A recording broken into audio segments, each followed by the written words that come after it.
Hi hello ನಮಸ್ತೆ, welcome to ನನಸು cooking channel. ನಾನಿವತ್ತು ನಾಟಿ ಕೋಳಿ ಸಾಂಬಾರನ್ನು ಹೇಗೆ ಮಾಡೋದು ಅನ್ನೋದನ್ನು ತೋರಿಸೋದಕ್ಕೆ ಹೊರಟಿದ್ದೀನಿ. ಪ್ಲೀಸ್ ತೋರಿಸೋದಕ್ಕಿಂತ ಮುಂಚೆ ಪ್ಲೀಸ್ ವಿಡಿಯೋನ ಪೂರ್ತಿಯಾಗಿ ನೋಡಿ ಮತ್ತು ಚಾನಲನ್ನು ಸಬ್ಸ್ಕ್ರೈಬ್ ಮಾಡ್ಕೊಳ್ಳಿ. ನಾನಿವಾಗ 2 kg ಆಗುವಷ್ಟು ನಾಟಿ ಕೋಳಿಯನ್ನು ವಾಶ್ ಮಾಡಿ ಇಟ್ಕೊಂಡಿದ್ದೀನಿ.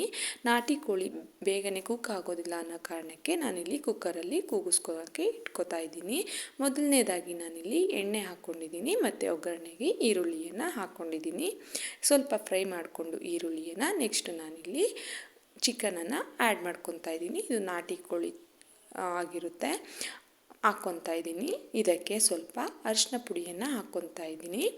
ಇದು ಚಿಕನಲ್ಲಿ ಯಾವುದೇ ರೀತಿ ಸ್ಮೆಲ್ ಬರೋಲ್ಲ ಅನ್ನೋ ಕಾರಣಕ್ಕೆ ನಾನಿಲ್ಲಿ ಅರಿಶಿನ ಪುಡಿಯನ್ನು ಹಾಕ್ಕೊಂಡಿದ್ದೀನಿ ಮತ್ತು ರುಚಿಗೆ ತಕ್ಕಷ್ಟು ಉಪ್ಪನ್ನು ಹಾಕ್ಕೊಂಡಿದ್ದೀನಿ ಮತ್ತು ಖಾರದ ಪುಡಿಯನ್ನು ಸೇರಿಸ್ತಾ ಇದ್ದೀನಿ. 1.5 ಸ್ಪೂನಷ್ಟು ಖಾರದ ಪುಡಿಯನ್ನು ಸೇರಿಸ್ಕೊತಾ ಇದ್ದೀನಿ. ಯಾಕಂದರೆ ಚಿಕನ್ ಸ್ವಲ್ಪ ಖಾರ ಉಪ್ಪು ಹಿಡೀಲಿ ಅನ್ನೋದ ಕಾರಣಕ್ಕೆ.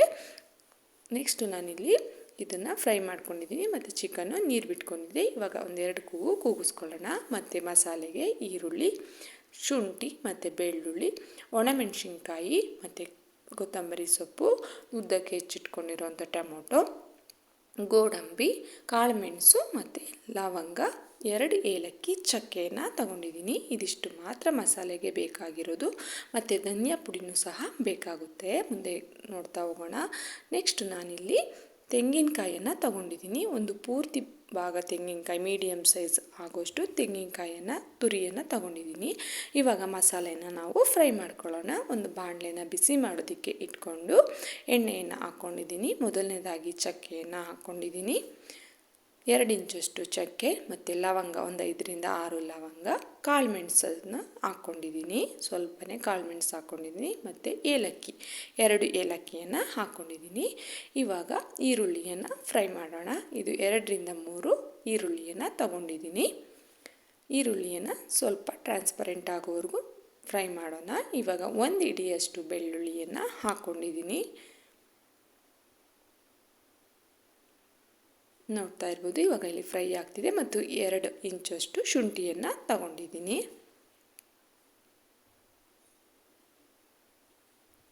ನೆಕ್ಸ್ಟ್ ಇಲ್ಲಿ ನಾನು ಉದ್ದಕ್ಕೆ ಹೆಚ್ಚಿಟ್ಕೊಂಡಿರೋ 2 ಟೊಮೊಟೊನ ತಗೊಂಡಿದ್ದೀನಿ. ಮತ್ತು 1 kgಗೆ 10 ಮೆಣಸಿನ್ಕಾಯಿ ಅಂತೆ ತಗೊಂಡಿದ್ದೀನಿ. ಮತ್ತು ಗೋಡಂಬಿಯನ್ನು ಹಾಕ್ಕೊತಾ ಇದ್ದೀನಿ ಮತ್ತು ತೆಂಗಿನಕಾಯಿ ತುರಿಯನ್ನು ಹಾಕ್ಕೊತಾ ಇದ್ದೀನಿ. ತೆಂಗಿನಕಾಯಿ ತುರಿಯನ್ನು ಜಾಸ್ತಿ ಫ್ರೈ ಮಾಡುವಂಥ ಅವಶ್ಯಕತೆ ಇಲ್ಲ, ಸ್ವಲ್ಪನೇ ಫ್ರೈ ಮಾಡಿದ್ರೆ ಸಾಕಾಗುತ್ತೆ. ಕೊನೆಯದಾಗಿ ನಾನಿಲ್ಲಿ ಕೊತ್ತಂಬರಿ ಸೊಪ್ಪನ್ನು ಹಾಕ್ಕೊತಾ ಇದ್ದೀನಿ. ಇದು ಸಹ ಅಷ್ಟೇ, ಜಾಸ್ತಿ ಉರಿ ಇಟ್ಕೊಂಡು ಫ್ರೈ ಮಾಡುವಂಥ ಅವಶ್ಯಕತೆ ಇಲ್ಲ. ಆಲ್ರೆಡಿ ಮಸಾಲೆ ಹುರಿದಿರೋ ಅಂಥದ್ರಲ್ಲೇ ಇದು ಫ್ರೈ ಆಗುತ್ತೆ. ಮತ್ತು ಇದು ಬಿಸಿನೆಲ್ಲ ಆರಕ್ಕಿಟ್ಮೇಲೆ ತಣ್ಣಗಾದ್ಮೇಲೆ ನಾನು ಒಂದು ಮಿಕ್ಸಿ ಜಾರಿಗೆ ಹಾಕ್ಕೊಂಡು ಮಸಾಲೆನ ಗ್ರೈಂಡ್ ಮಾಡ್ಕೊಳ್ಳೋಣ. ಇದು 3 ಸ್ಪೂನ್ ಆಗೋಷ್ಟು ಧನಿಯಾ ಪೌಡರನ್ನು ಇವಾಗ ಅದೇ ಮಸಾಲೆಗೆ ಆ್ಯಡ್ ಮಾಡ್ಕೊಂಡಿದ್ದೀನಿ. ಇದನ್ನು ಸಹ ಗ್ರೈಂಡ್ ಮಾಡ್ಕೊಂಡು ಬರೋಣ.